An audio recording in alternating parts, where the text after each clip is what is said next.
run down there and put the top down on the piano when I realized I don't run anywhere these days. And I can't see this corner of the congregation, so until the next hymn, I'm going to put this down. Jerry, you won't get away with anything if I can see you.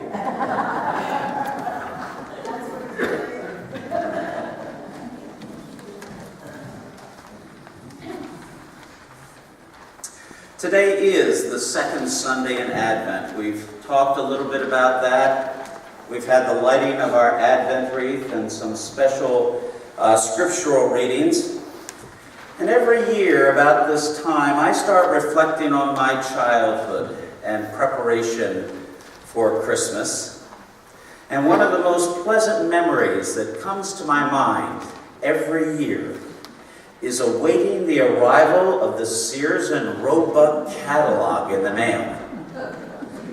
Now, by your response, I'm guessing that some of you can either tell what I'm talking about or you've been there. Now, it wasn't one of those little slick page, skinny catalogs like you might see today that come through the mail. This was a real Sears and Roebuck catalog I'm talking about.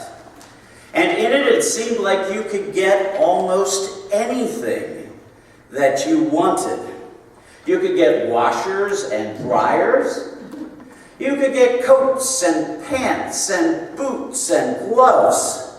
You could actually get a house if you wanted to. They literally sold houses that were broken down into pieces, and they bring it to your place and erect the house right where you told them to put it. Now, as a child, I confess I wasn't very interested in houses or coats or other kinds of things. But as soon as it arrived, and I fought with my two brothers, and it was my turn to get to the catalog, I'd start circling the things that I wanted on my Christmas wish list. It was great. I'd circle the bicycle.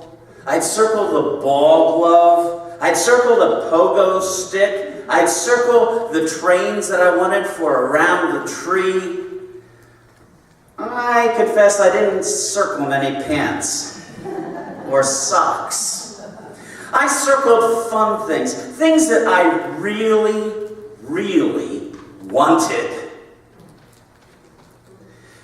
Isn't it interesting that most of those gifts that I really wanted at that time, I can't even remember? And if I do remember them, they certainly aren't of very great importance to me these days. So this morning, I would like us to think about a gift. A special gift that I believe we have all wanted during our lifetimes. I believe, in fact, that we probably all want it in our daily lives. And that we'll continue to want it each and every day. And that would be the gift of peace. Of our own peace. Peace of heart, peace of mind, peace of spirit. The peace, I guess you would say, of God.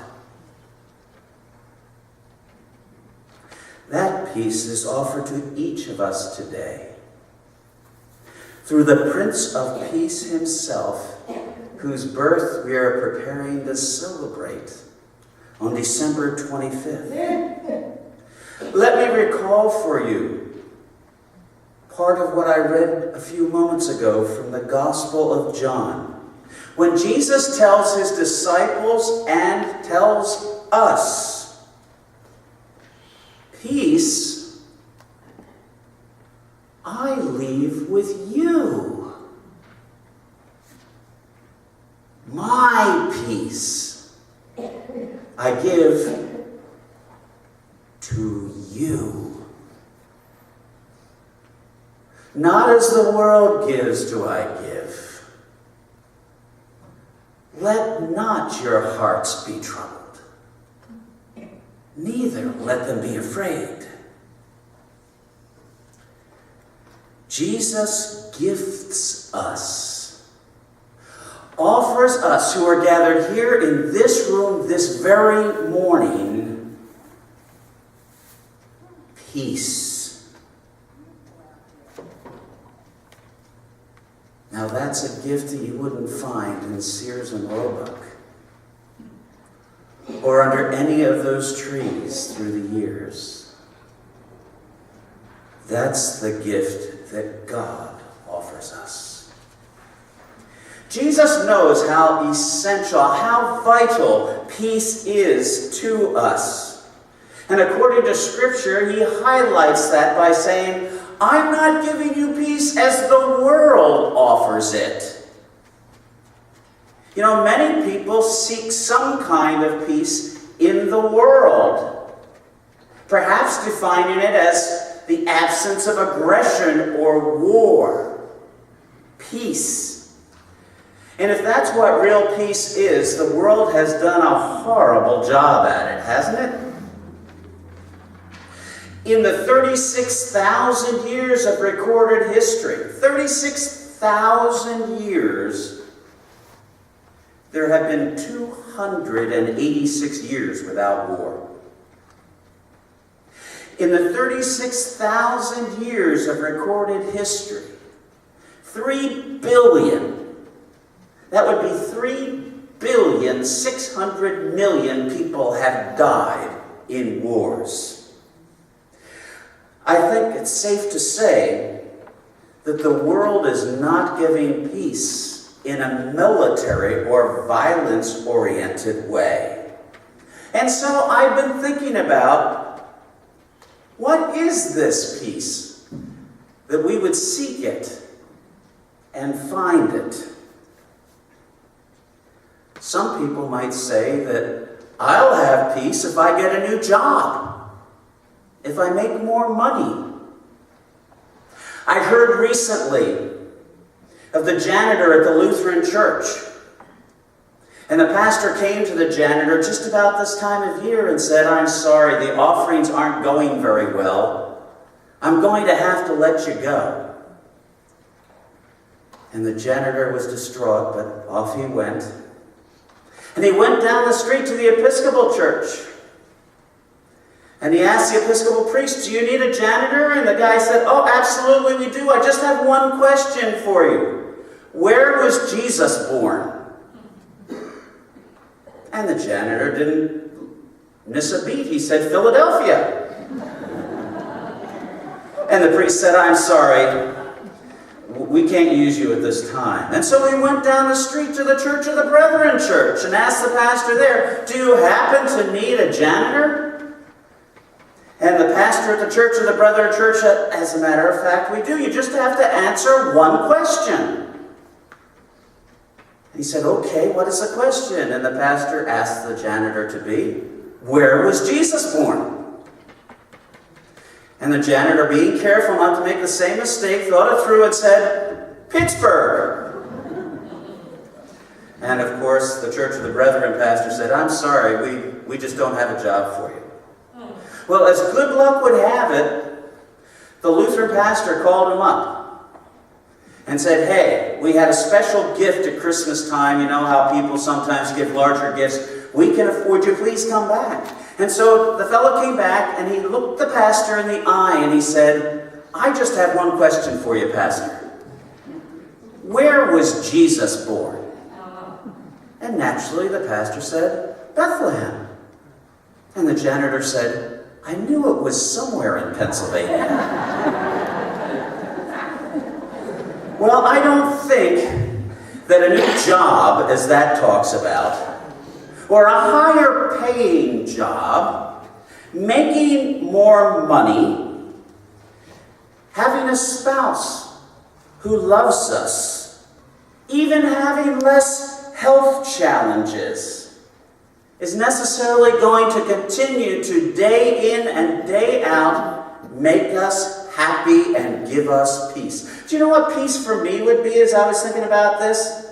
Sunday afternoon in front of the Eagles football game with a bag of Hershey Kisses. That might be peace. But it's a good example to say, it's passing. It will stop. Any external sources that we look to for our peace are going to change, are going to be challenged. Potentially, someplace along the line, will disappear. And that's the kind of peace that the world has to offer. The problem with thinking that more money or more drugs or more health or more affection or more any things are going to bring us peace is just that. They are things. And no amount of things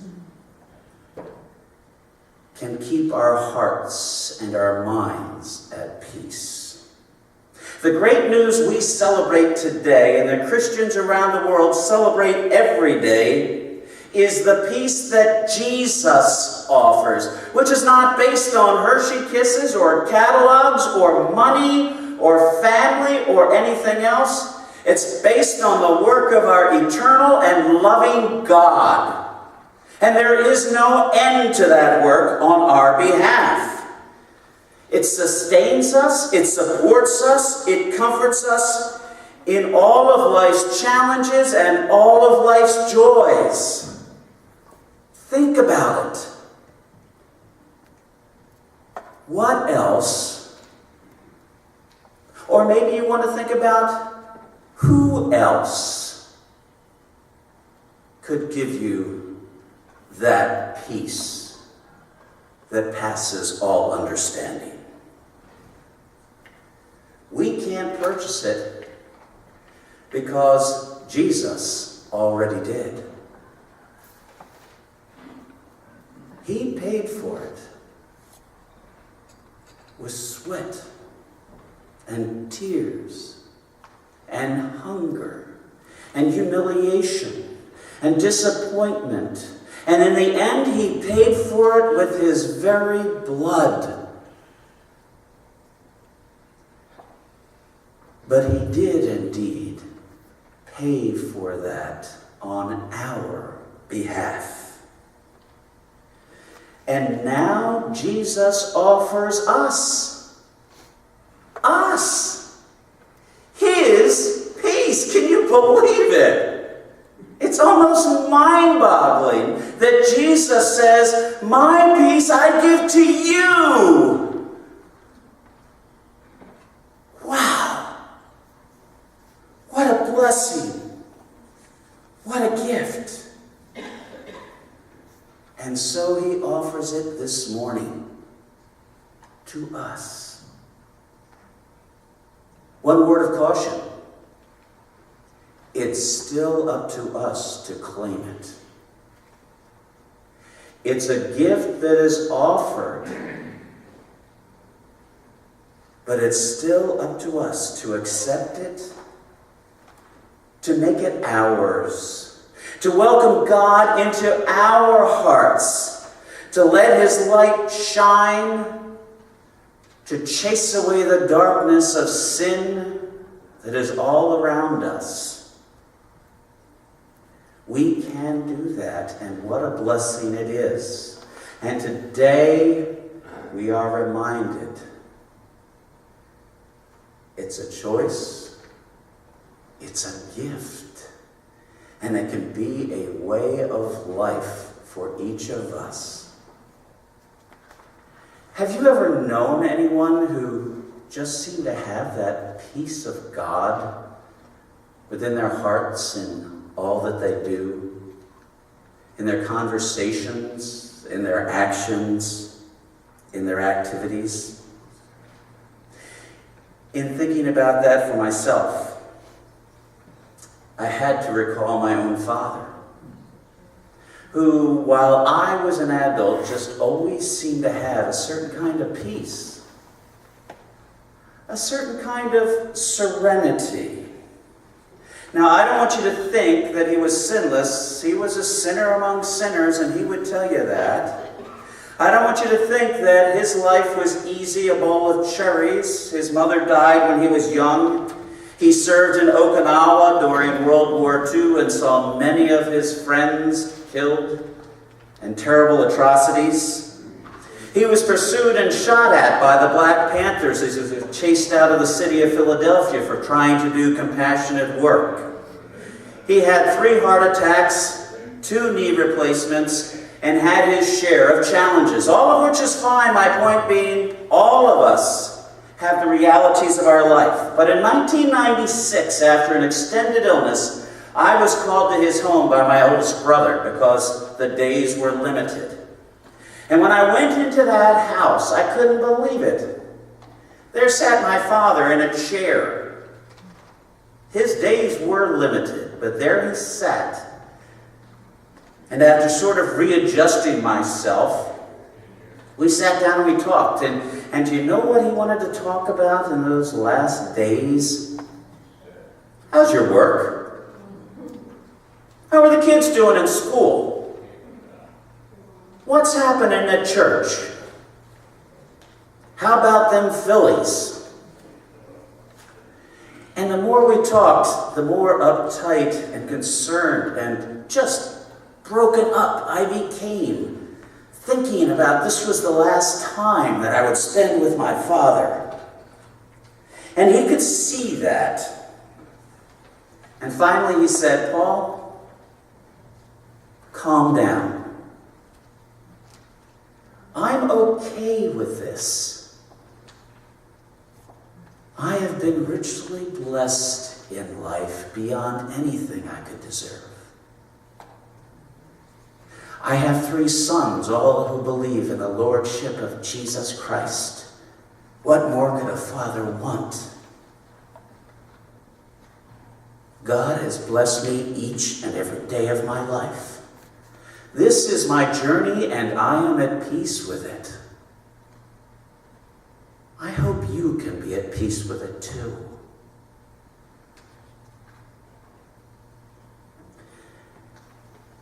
After thinking about that conversation many times over many years, I came to realize that his words, his attitude, were not caused by his impending death. They were a result of accepting Jesus' gift of peace every day of his life, and of seeing God's gracious work in and in the midst of all of his experiences.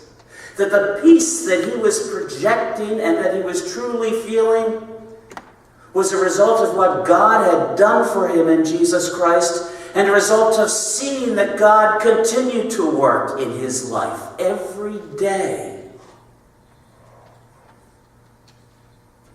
True peace of God in our lives and in the lives of people who feel it and experience comes from recognizing God's gracious presence in our lives now. Not just from reading what he did in Galilee, in Nazareth, yes, in Bethlehem, or even on Calvary's Hill. True peace comes from recognizing that that same God, that same powerful, loving, caring, compassionate God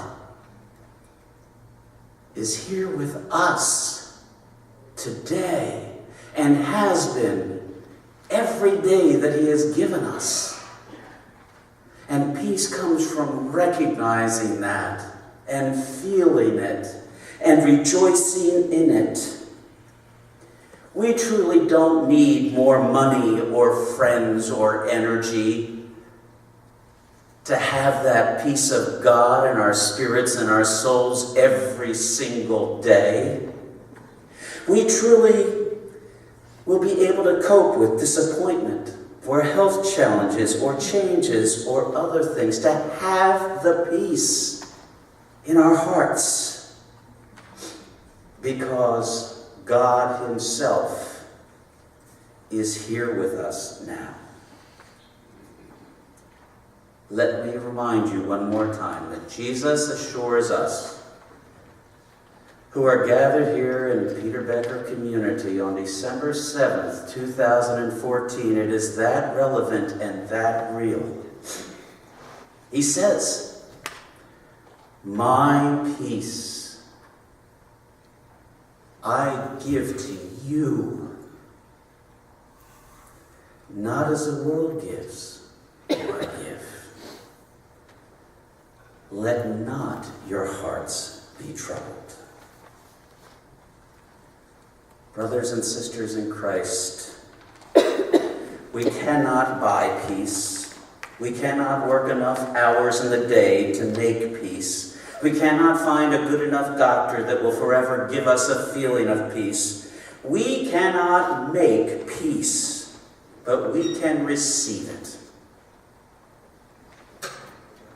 Receive then the gift of God's peace as lived out in the life of Jesus Christ into your hearts, into your decisions, into your challenges.